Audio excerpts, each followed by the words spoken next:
Quero convidar você a abrir a palavra do Senhor no livro de Atos dos Apóstolos. Que bom voltar para essa série de exposições.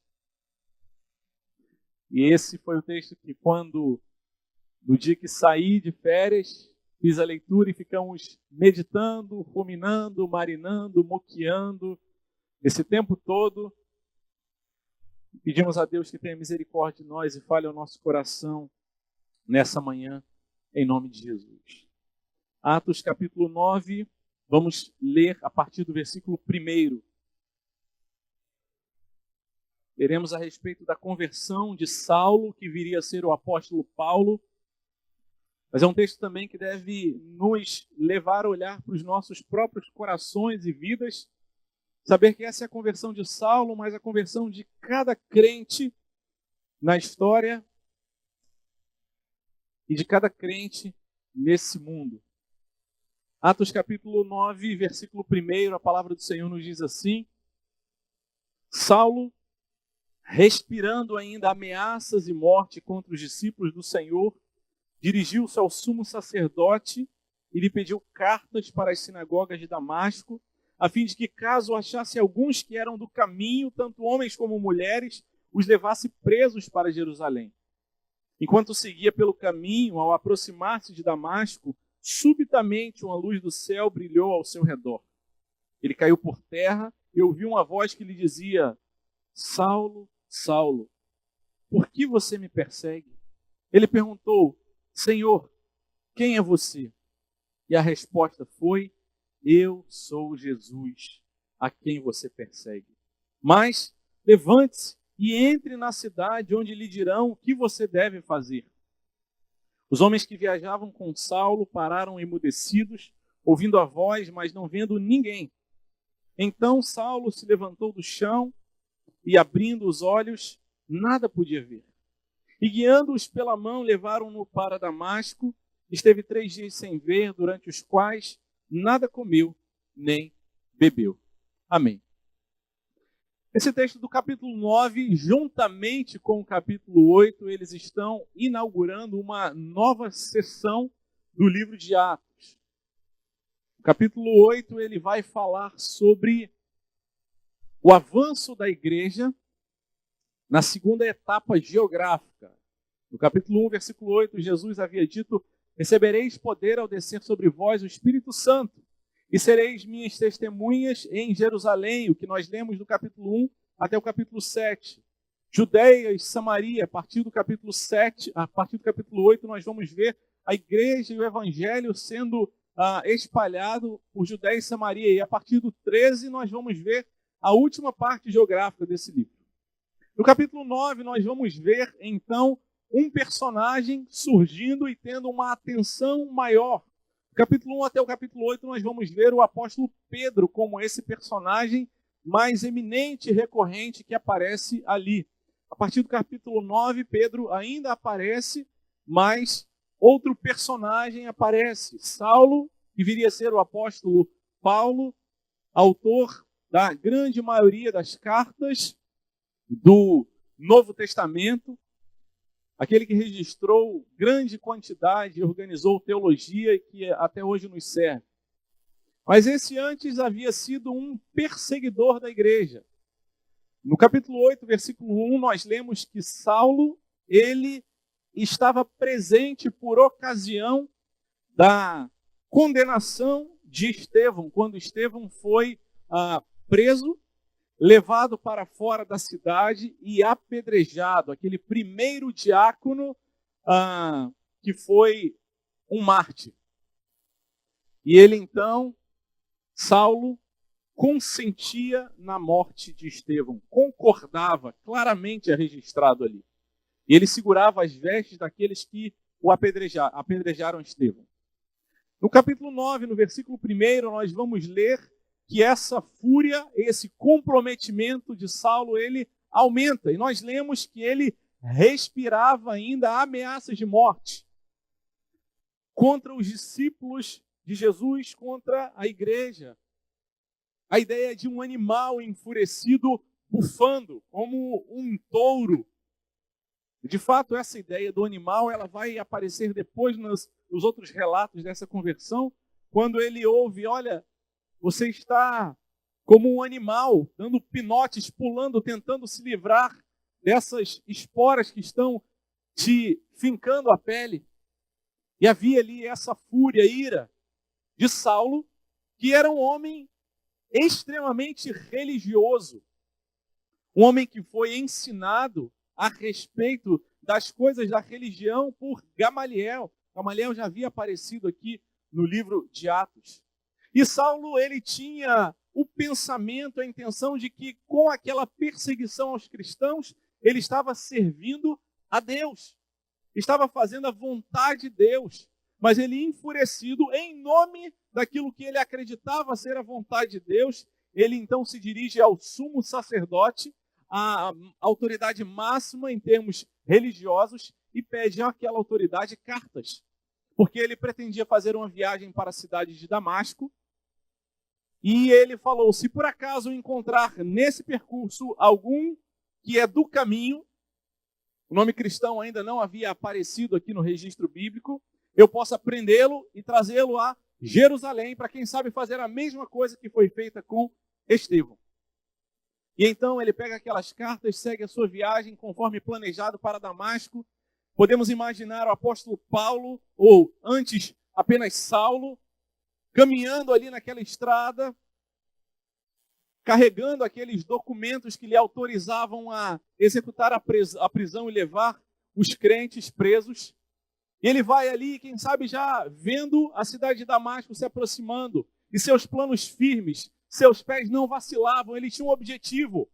Ele estava naquele dia pensando, eu vou até Damasco, e se encontrar algum cristão no caminho, levarei eles presos. Mas Deus tinha planos diferentes para ele. Diz a palavra de Deus, nos outros relatos, que era próximo do meio-dia, quando ele se aproximou-se, uma luz brilhou ao redor dele. Mas não uma luz qualquer. Uma luz muito forte. Mais do que o sol do meio-dia. E tão intensa essa luz era que o lançou. Ele cai por terra e ouve ali uma voz que diz, Saulo, Saulo, por que me persegues? Ele perguntou então, Senhor, quem é você? Ele escutou a voz, mas a luz era tão intensa que havia o cegado e ele não conseguia ver nada, mas mesmo assim perguntou, quem é você? E a resposta foi a resposta mais importante da vida de Saulo, de Paulo e das nossas vidas. Ele ouviu a revelação de Deus. Eu sou Jesus, a quem você persegue. Mas, levante-se, eu tenho um plano para você. Ele então se levanta e a voz diz, entre na cidade onde lhe dirão o que você deve fazer. Ele abre os olhos, mas não enxerga nada. Estava cego. E aqueles homens que estavam na viagem com ele ficaram mudos. Não podiam falar nada. De tal forma estupefatos estavam diante daquela manifestação de Deus e apenas obedecer a orientação. Eles vão levar você até Damasco e lá na cidade vão dizer o que será feito com você. Então ele segue, sendo conduzido até a cidade. Essa é a nossa história. Essa é a minha história e a história de todos os crentes. De todos aqueles que nasceram de modos naturais e que viviam a sua vida, em algum momento no caminho da sua vida foram alcançados pela revelação de Deus, pela manifestação que transforma, converte, traz vida para aqueles que espiritualmente estavam mortos. A conversão de Saulo conta para a gente a nossa própria história. E conta a história da igreja, que é convertida, que é transformada, regenerada, e que pega pela mão aqueles que ainda estão nos primeiros passos. Eu quero olhar para esse texto juntamente com você e pensar em algumas coisas a respeito da nossa própria vida. Olhar para essa maravilhosa história, esse relato, e pensar, Senhor, será que às vezes também não sou eu assim? E o primeiro versículo ele diz: Saulo, respirando ainda ameaças e morte contra os discípulos do Senhor, dirigiu-se ao sumo sacerdote e lhe pediu carta para as sinagogas de Damasco. O primeiro ponto dessa manhã é que nós precisamos lembrar que é possível estar muito perto do sagrado, mas ao mesmo tempo muito longe da vontade de Deus. Essa é a nossa condição original, quando éramos inimigos de Deus. Saulo, ele estava ali, creio eu, que de forma muito zelosa, querendo servir aquilo que ele achava ser a vontade de Deus, perseguir aqueles do caminho. Ele procura aquele que seria a autoridade religiosa, que era um sacerdote, o sumo sacerdote, que representaria o povo diante de Deus. Aquele que representaria era a manifestação ali, a autoridade que apontava para o sagrado. E Saulo, mesmo estando tão perto daquele homem, daquela ideia, daquele conceito, dos ensinamentos da palavra, estava com seu coração tão longe da vontade de Deus. Tão longe daquilo que Deus tinha planejado e era a história dele para o povo. Ele pediu cartas para levar para a sinagoga. Era Saulo um homem extremamente religioso. E a primeira proposição dessa manhã é: precisamos olhar para o nosso próprio coração, porque podemos nós também caminhar tão perto das coisas de Deus e ao mesmo tempo estarmos tão longe dele em algumas áreas da nossa vida. Estamos na igreja, trabalhamos na igreja, cooperamos, fazemos tantas coisas, às vezes com boas intenções, mas há algumas áreas das nossas vidas, por conta do orgulho, por conta da dureza do nosso coração, ainda se encontram tão longe daquilo que Deus tem para nós. Isaías 29, versículo 13 diz: profeta, assim diz o Senhor, esse povo se aproxima de mim com a boca e me honra com os lábios, mas o seu coração está longe de mim. Meus irmãos, o homem vê o exterior e nós podemos ver e podemos perceber a frequência dos irmãos, a participação dos irmãos, a adesão dos irmãos nas programações, mas só o Senhor conhece o seu coração. O Senhor nos livre de encontrar em nós pessoas religiosas, tão perto das coisas sagradas, mas com o coração tão longe de Deus. Saulo era aquele que estava com o coração determinado ao assassinato. Ele consentiu com a morte de Estevão, prenderia outros cristãos se o encontrassem, e certamente a intenção é que os outros também fossem mortos, respirando ainda ameaças e morte contra os discípulos. E aqui o nosso coração precisa ser confrontado nessa hora. A palavra de Deus diz que todo aquele que odeia o seu irmão é homicida. Primeira carta de João, capítulo 3, versículo 15. Todo aquele que não perdoa, todo aquele que não lança sobre o seu irmão, tão pecador quanto você, misericórdia, graça, perdão, como sobre você foi lançado da parte de Deus, você não o ama. Nós não amamos se não perdoamos. Amar não tem a ver com gostar, meus irmãos, com se sentir agradado. Amar tem a ver com aquilo que Deus fez por nós.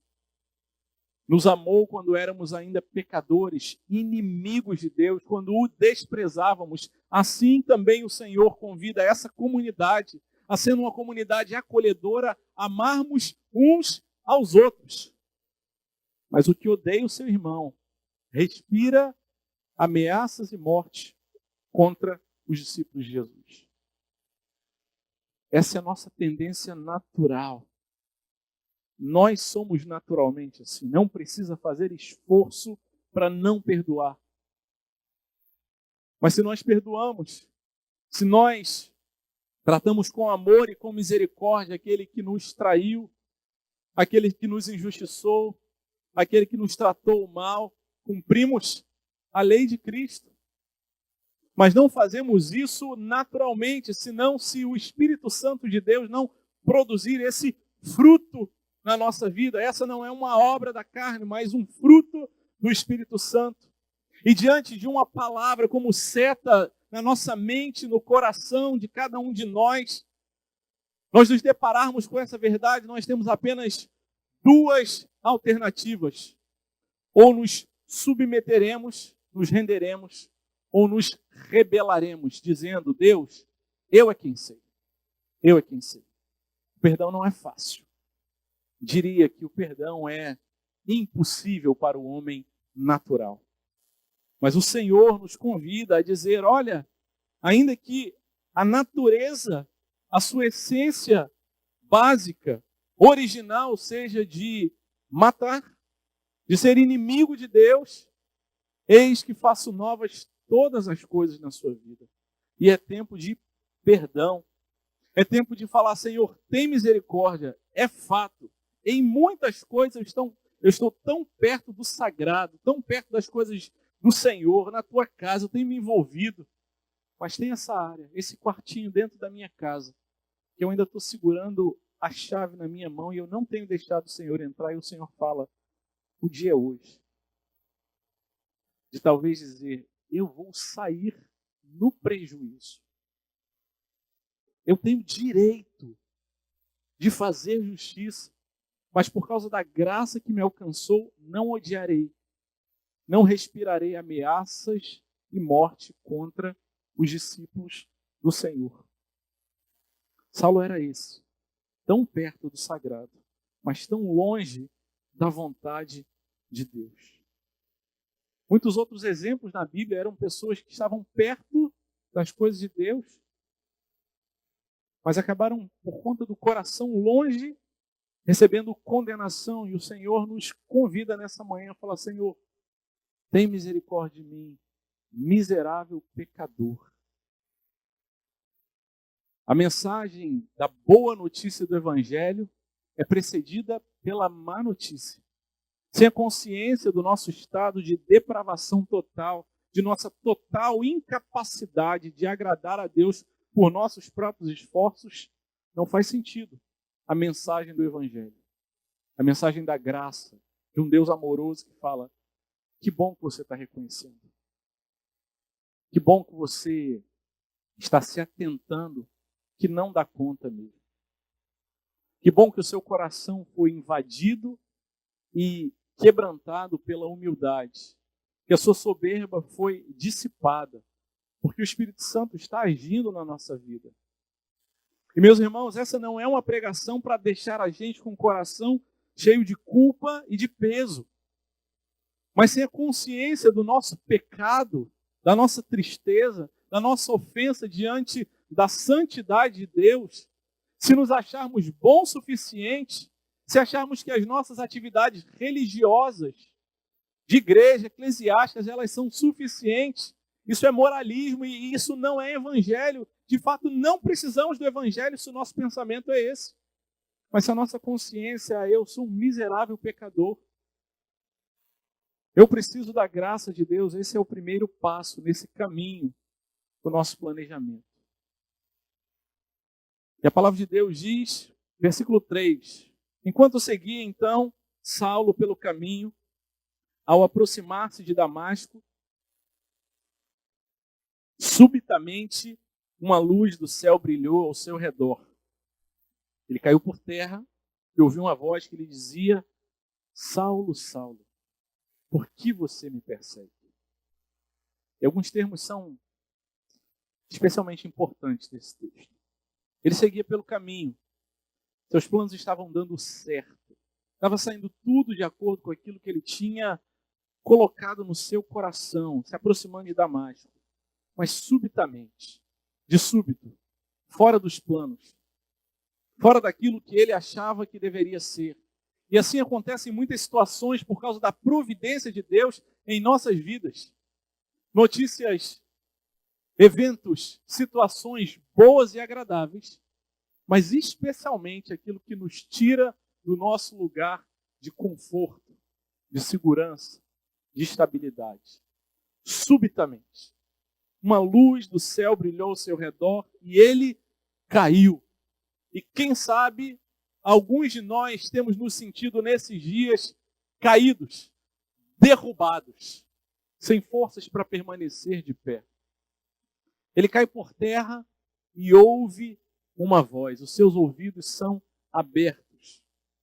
Ele ouve a voz que diz: Saulo, Saulo, por que você me persegue? Segunda proposição dessa manhã é que todas as vezes que somos alcançados por Deus, seremos invariavelmente lançados por terra e o nosso pecado será evidenciado. Toda vez que há um encontro com Deus, que Deus se revela, que Deus fala ao nosso coração, que a palavra é exposta, que o nosso coração duro, pecador, imperfeito, impuro, ele é iluminado pela graça, pela presença de Deus, ele revela o nosso pecado e a nossa dureza. Enquanto estivermos nesse processo de santificação entre os já salvos, mas ainda não perfeito, toda vez que lermos a palavra, toda vez que o Senhor falar conosco, ele vai nos lançar por terra e vai nos dizer: ainda falta. Isso talvez, inicialmente, pode nos dar profunda tristeza e desânimo, mas por outro lado, a palavra do Senhor diz que quando o nosso pecado é evidenciado e a gente tem consciência do nosso erro, da nossa falha, das nossas mazelas, nós somos já agraciados por Deus de tomar consciência disso. Essa não é uma coisa que acontece naturalmente. Eu me analisei aqui, de acordo com os meus cálculos, e descobri que eu sou pecador. Isso não acontece de forma natural, é o Espírito Santo quem faz isso na vida dos seus eleitos. Mas ordem contínua, nós ouvimos o Senhor amorosamente dizendo: Saulo, Saulo, por que você me persegue? Essa repetição do nome é uma forma literária que a palavra de Deus mostra Deus trazendo uma informação de ordem confrontativa, mas também amorosa. Deus é maravilhoso porque Ele calibra e ajusta na medida correta. Ele expõe o nosso pecado, a nossa falha, o nosso erro, mas Ele diz: você não está sozinho. Saulo, Saulo. Lembra outra ocasião em que o Senhor Jesus repetiu um nome de uma irmã muito amada, muito zelosa, que corria de um lado para o outro, tentando arrumar a casa, enquanto sua irmã ficava ali sentada aos pés de Jesus, e ela incomodada no coração, e Jesus volta os olhos para Marta e diz: Marta, Marta, por que você está aflita? Andando de um lado para o outro. Você só precisa de uma coisa, e a sua irmã Maria, ela escolheu a melhor parte. Essa é a graça de Deus que nos alcança. E aí você pode colocar o seu próprio nome. Falar João, João, Maria, Maria, Samuel, Samuel. Lembrem de outro que ouviu 2 vezes o seu nome. O Senhor amorosamente nos revela o nosso pecado, mas fala: eu estou contigo. Que bom que você está tomando consciência de que você não dá conta. Porque quem dá conta de salvar, restaurar e cuidar de você sou eu. Toda vez que nós somos alcançados por Deus, nós seremos invariavelmente lançados por terra. Nosso orgulho, nossa soberba, nosso senso de dominar a nossa própria vida e dizer: eu dou conta, eu faço do meu jeito, ninguém precisa me ajudar. O Senhor lança isso por terra e fala: Senhor, eu dependo mais e mais do Senhor. E quanto mais temos consciência e aprofundada noção de quanto dependemos do Senhor para respirar, para continuar andando, para acordar mais um dia depois de uma noite em que nós estávamos absolutamente desprotegidos. O Senhor nos guardou e nos trouxe. Mas estamos próximos daquilo que é a vontade de Deus para a nossa vida. Mas estamos conscientes de que somos pó. E na terra, lembramos disso. Salmo 103, versículo 13, diz: como um pai se compadece dos seus filhos, Assim o Senhor se compadece dos que o temem. E às vezes, para a gente temer o Senhor, a gente precisa ser derrubado mesmo. Pois Ele conhece a nossa estrutura e sabe que somos pó. Quanto ao ser humano, seus dias são como a relva. Como a flor do campo, assim ele floresce, mas soprando nela o vento, desaparece e não conhecerá daí diante o seu lugar. É nesses dias em que nós somos derrubados, que nós lembramos que nós somos pó. E que aquilo que a gente fez tanta questão há 1 hora atrás, porque pegaram a nossa vez, porque nos injustiçaram, porque nos levaram a uma situação que foi ruim para mim, que roubaram o meu direito, que me machucaram. Eu falo, Senhor, eu já tenho tão grande salvação e um destino eterno tão glorioso. Por que eu me apego? Por que o meu coração duro continua conectado nessa situação, nessa lembrança, nessa pessoa, nessa falta de perdão? Isso vai drenando a minha energia, as minhas forças, a minha alegria. Mas toda vez que o Senhor os lança por terra, Ele também diz, filho, filha, filha, filha, eu estou com você. Mas por que você me persegue? Ele evidencia o nosso pecado. E todos nós, naturalmente, somos perseguidores de Jesus. O nosso pecado. Por que nós, ao invés de descansarmos no Senhor, continuamos roendo as nossas unhas, ansiosos, por causa do amanhã? Se Ele fala, descansa, não anda ansioso de coisa alguma. Por que a gente simplesmente não lança por terra, coloca aos pés do Senhor e se rende? E Ele fala para a gente. Ele traz o pecado da gente. Ele fala, não é o jeito. Para de dizer, não, esse é o meu jeito. É assim que eu sou. Se quiser que goste de mim, Deus me fez assim. E aos crentes, o Espírito Santo visita e fala assim, negativo. É o seu jeito, corrompido pelo pecado. Tem que ser quebrantado.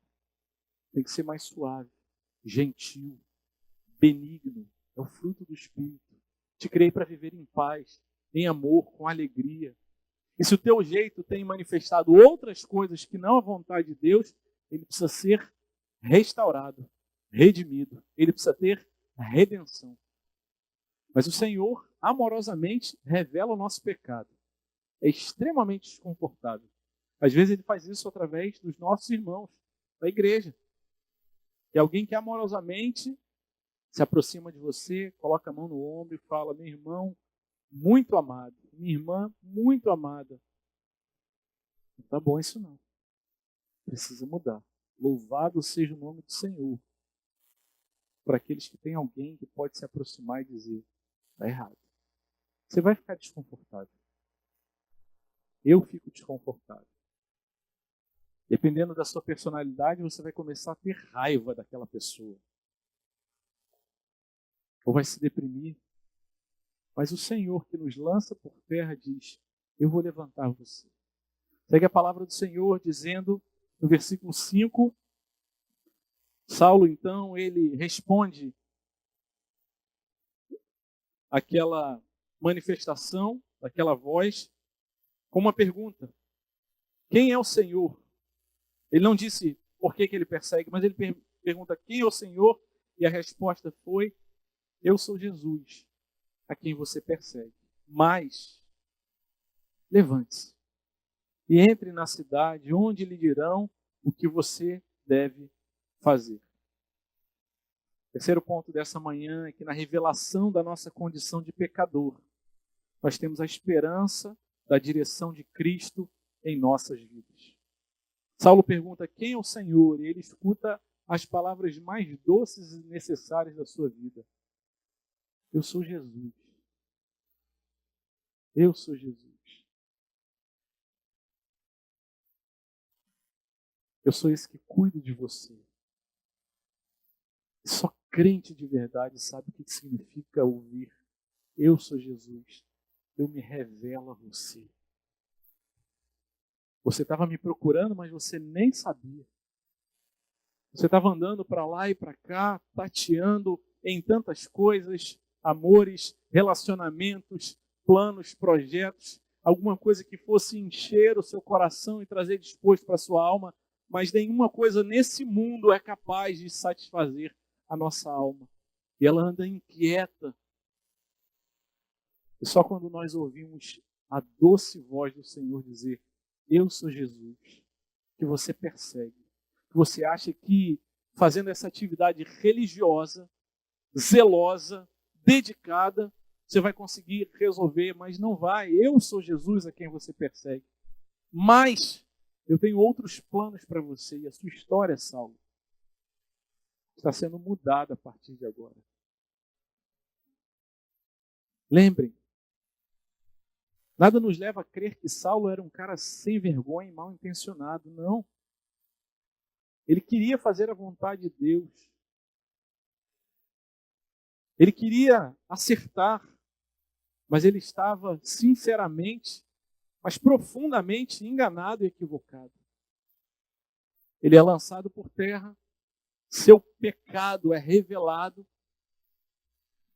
mas ele ouve a revelação da graça e da bondade de Deus. O Verbo que se fez carne e habitou entre nós, cheio de graça e de verdade. Assim é o Senhor para as nossas vidas. Eu sou o Senhor. Eu sou Jesus, é o que Ele nos diz. Isso é tudo que a gente precisa. A gente quer explicações, a gente quer diagnósticos, a gente quer organizar as informações. Muitas vezes eu falo: Deus, eu preciso entender o que está acontecendo. E muitas vezes, misericordiosamente, Deus nos permite entender os nós, as tramas de traumas e histórias da gente. Mas às vezes a gente coloca o nosso coração: eu só vou ser satisfeito quando eu desfizer esse nó. Quando aquele irmão vier pedir perdão, quando eu resolver essa situação. Isso é mentira. Porque a situação vai ser resolvida, mas se a gente não tiver a consciência da presença de Deus e de quem é Jesus, nosso coração continuará vazio. O que nós precisamos é de Jesus. É ouvir Ele dizendo: eu sou Jesus a quem você persegue. Meus irmãos, nós devemos continuar tentando resolver os nossos problemas, reconciliar com as pessoas, perdoar, desatar os nós, contar com a ajuda de amigos, profissionais, pastores. Mas não ache que a sua vida vai estar de acordo com a vontade de Deus porque você resolveu uma situação de forma humana. Mas apenas quando a gente tiver essa consciência, é porque Jesus está comigo. A tempestade ainda não tinha sido acalmada, mas Jesus estava no barco, dormindo. E os discípulos ainda na sua pequena, frágil e débil caminhada espiritual, eles clamaram, acordaram o Senhor, falaram: você não faz nada, você não se importa com a gente. Meus irmãos, que ousadia! Mas é isso que a gente faz. O Senhor não se importa, o Senhor não está vendo o que está acontecendo? Eu sou Jesus, eu estou aqui com você. Eu estou no controle e amo você, isso é tudo que você precisa saber. Só se quebranta, se rende, descansa e confia. E a palavra de Deus é maravilhosa. Conta essa conversão de Saulo, que é a minha e a sua história, a história de todo crente. Mas o livro de Atos, ele é um livro que fala sobre a história da igreja. Uma igreja como modelo, não perfeita, cheia de coisas esquisitas. Nós vimos aqui já, Ananias e Safira, o mágico queria comprar o Espírito Santo. Não era uma igreja perfeita, mas é a igreja, o corpo de Cristo, que cuida da gente. E o versículo segue dizendo: mas levante-se e entre na cidade, onde lhe dirão o que fazer. E ele é levado até a cidade, e quando ele chega lá, ele é visitado por irmãos da igreja. O Senhor continua o seu processo de amadurecimento, cura, redenção, restauração e santificação na nossa vida através dos irmãos da igreja. Continua congregando, convivendo. Não acha que dá para ser crente fora. Eu vou assistir online, eu não vou me relacionar com ninguém, não. O que o Senhor espera de nós, às vezes, é que a gente simplesmente, como crianças que precisam ser conduzidas, fala: Senhor, eu já sou maduro em muitas áreas, mas nessas eu ainda sou menino e eu preciso que alguém pegue na minha mão e me conduza, para que eu possa saber o que devo fazer. Alguém vai te dizer o que você deve fazer. Aqueles homens que estavam ali conduziram o apóstolo Paulo, ficaram emudecidos, não conseguiram falar nada. Imagine a cena, a luz, a voz, não tinham o que falar, mas obedeceram e levaram Saulo até a cidade. E a próxima perícope vai falar sobre a visita de outro Ananias, que veio a ser um bálsamo e uma bênção na vida daquele que o Senhor havia escolhido. Que inversão de acontecimentos na vida de Saulo e nas nossas vidas. Saulo, ele desejava lançar os crentes por terra, presos. E é ele quem é lançado por terra. Ele desejava escoltar esses prisioneiros até Jerusalém, mas ele é que é escoltado até Damasco. Ele sai de Jerusalém sob a autoridade do sumo sacerdote. Mas ele rompe com essa autoridade religiosa e chega em Damasco, debaixo da autoridade daquele que o chamou. E por 3 dias ele permanece ali, sem comer e sem beber nada, é o que nos diz o último versículo. 3 dias sem enxergar. 3 dias sem comer e sem beber. 3 dias que nos fazem lembrar daquele que 3 dias passou no sepulcro e ressuscitou, e cujo poder da ressurreição sobre nós foi derramado e está disponível nessa manhã. O Senhor que é bom, o Senhor que é misericordioso, derrama do poder da ressurreição dele nas nossas vidas também. Quero te convidar nessa manhã a mais uma vez lembrar daquilo que o Senhor tem feito na sua vida. Você começou uma caminhada e tinha tantos planos, e de repente os planos foram interrompidos, paralisados. Você não chegou onde você queria. Deus falou: você veio até aqui, mas eu tenho outro plano. Se aquieta e saiba que eu sou Deus. E às vezes ele precisa cegar a gente, deixar a gente sem saber para onde ir. É angustiante isso. Esse momento em que a gente fala: Deus, mas para onde? E ele diz: o importante não é tanto para onde, mas com quem? Com o Senhor. Talvez tal qual Saulo, você abra os olhos hoje e não consiga enxergar nada. Mas o Senhor fala: se aquieta. Você perdeu a vontade de comer, de beber, e está esperando. Espera no Senhor. Ele vai socorrer você. Ele já está socorrendo. Ele não deixou você pelo caminho.